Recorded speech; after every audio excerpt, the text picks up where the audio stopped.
ආයුබෝවන් සුබ උදෑසනක්. අද 2026 මැයි 14 බ්‍රහස්පතින්දා. මෙන්න අද දවසේ වැදගත් නිවුස් 3. ප්‍රමුඛ පුවත. අධික වර්ෂාව නිසා පුත්තලමට දැඩි පීඩා. අඛණ්ඩව ඇදහැලෙන අධික වර්ෂාව හා දදුරුවේ ජලාශයේ වාන්දොරටු විවෘත කිරීම නිසා පුත්තලම දිස්ත්‍රික්කයේ තත්ත්වය බරපතල තත්ත්වයට හැරී තිබෙනවා.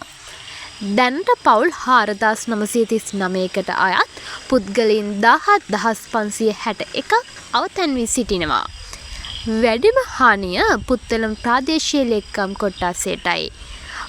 පල්ලම හලාවත ආරච්චි කට්ටුව ප්‍රදේශ තාමත් ගම් අතුරෙන් යට වී තිබෙනවා.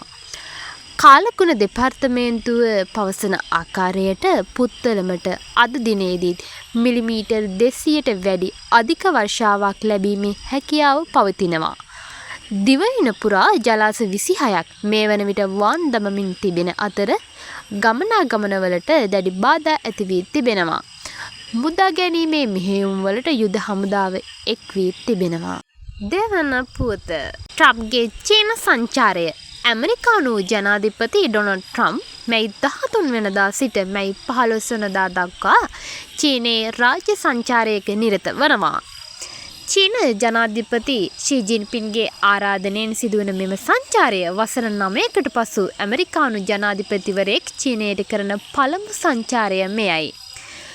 වෙළඳ ගිවිසුම් තායිවානය, ඉරානය හා කෘතිම බුද්ධිය මෙන වගේ තීරණාත්මක මාතෘකා කිහිපයක් මෙහිදී සාකච්ඡා කිරීමට නියමිතයි.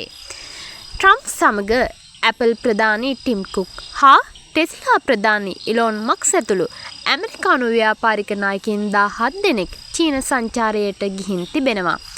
මෙම සංචාරය ගෝලීය බලශක්ති අර්බුදයක් මැද සිදුවීම නිසා ලෝකයේ අවධානය මේ වෙත යොමු වී තිබෙනවා. තෙවන පුවත. ඉන්ධන පිරිවැය ඉහළ යාම. මැද පෙරදිග භූදේශපාලනික අර්බුදය හා හෝමෝ සමුද්‍ර සන්ධියේ අවහිරවීම නිසා ශ්‍රී ලංකාවේ ඉන්ධන ආනයන වියදම සැලකිය යුතු ලෙස ඉහළ ගොස් තිබෙන බව ශ්‍රී ලංකා මහ බැංකුව හා ඛනිජ තෙල් නීතිගත සංස්ථාව පෙන්වා දී තිබෙනවා. වර්තමානය වන විට පෙර මාසවලට සාපේක්ෂව තෙල් ආනයනය කිරීමේදී වැය වූ මුදල 6 ගුණයකින් පමණ ඉහළ ගොස් තිබෙන බවට අනුර කුමාර දිසානායක ඊයේ පැවති සමුළුවකදී විශේෂ ප්‍රකාශයක් නිකුත් කරමින් මේ බව සඳහන් කළා. ඉන්ධන සහන සහ විකල්ප බලශක්ති මූලාශ්‍ර ගැන ඔහු එහිදී තවදුරටත් අවධානය යොමු කර තිබුණා.